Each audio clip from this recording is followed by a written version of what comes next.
एक तरफ Donald Trump, दूसरी तरफ बेंजामिन नेतन्याहू, दो ऐसे नेता जिन्हें कभी मिडिल ईस्ट की सबसे ताकतवर जोड़ी माना जाता था।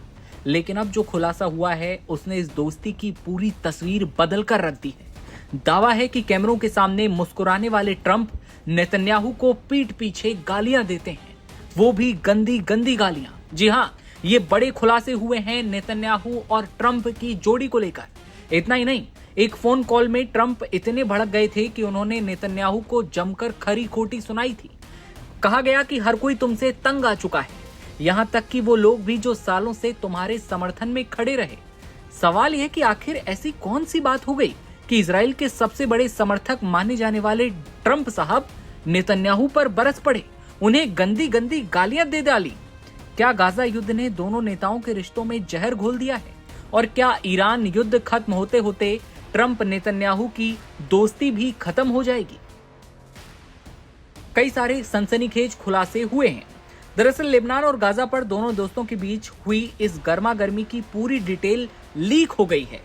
इसमें यह भी पता चला है कि ट्रंप अपने दोस्त को पीठ पीछे बेहद गंदे शब्द बोलते हैं। न्यूयॉर्क टाइम्स के खोजी पत्रकारों मैगी हैबरमैन और जोनाथन स्वान की नई किताब regime change inside the imperial presidency of Donald Trump में यह दावा किया गया है कि सितंबर 2025 में एक फोन कॉल के दौरान ट्रंप ने इजरायली प्रधानमंत्री नेतन्याहू को बुरी तरह हड़काते हुए गंदी गालियां दी थी। ट्रंप गाजा में युद्ध रोकने के लिए इतने उतावले थे कि उन्होंने नेतन्याहू से यहां तक कह दिया, बीबी हर कोई तुमसे पक चुका है, सारे यहूदी तुमसे तंग आ चुके हैं, यहां तक कि इस फोन कॉल पर मौजूदा 2 यहूदी भी तुमसे परेशान हैं। किताब में यह दावा किया गया है कि ट्रंप पीठ पीछे नेतन्याहू को ठग कहते हैं, जो उनके शब्दकोश की सबसे बड़ी गाली है। पूरी दुनिया के सामने नेतन्याहू ट्रंप को अपने गले से लगाते हैं, खुलकर इजराइल का समर्थन करते रहे हों, लेकिन अंदर खाने वो नेतन्याहू की युद्ध नीति से बेहद चिढ़े हुए हैं। किताब के मुताबिक सितंबर 2025 में संयुक्त राष्ट्र महासभा के दौरान ट्रंप अपने प्रशासन के 20 पॉइंट वाले गाजा शांति समझौते को हर हाल में लागू करना चाहते थे। इस बातचीत के दौरान ट्रंप का गुस्सा 7वें आसमान पर पहुंच गया था। फोन कॉल पर अचानक ट्रंप चिल्ला उठते हैं। ट्रंप कहते हैं, चुपचाप इस डील को मान लो, क्योंकि ये युद्ध पहले ही बहुत लंबा खिंच चुका है।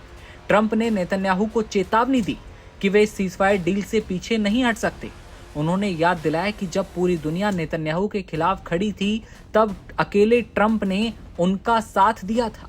किताब में यह खुलासा हुआ है कि दोहा में किए गए हवाई हमले के ठीक 18 दिन बाद बेंजामिन नेतन्याहू ने न केवल अमेरिकी प्रशासन से इस कदम के लिए लिखित तौर पर माफी मांगी, बल्कि जेरेड कुशनर और स्टीव विटकॉफ द्वारा तैयार किए गए 20 पॉइंट के सीजफायर फ्रेमवर्क को पूरी तरह से स्वीकार भी कर लिया। इस खुलासे ने मिडिल ईस्ट की राजनीति में अमेरिका के उस गुप्त और आक्रामक चेहरे को सामने ला दिया, जो अमूमन दुनिया के सामने कभी नहीं आता। और जो खुलासे हुए हैं वो अपने आप में हैरानी वाले हैं कि जिस नेतन्याहू का साथ ट्रंप देते हैं, जिस दोस्ती की मिसाल मिडिल ईस्ट में दी जाती है, जिसे खलनायक दोस्ती कहा जाता है, उसी दोस्ती पर सवाल खड़े हो गए। लेकिन क्या सच में ट्रंप नेतन्याहू को पीठ पीछे गालियां देते हैं? इस खबर पर आपकी क्या राय है, ये आप कमेंट में बताइएगा। ऐसी खबरें देखते रहिए नवभारत टाइम्स पर। नमस्ते।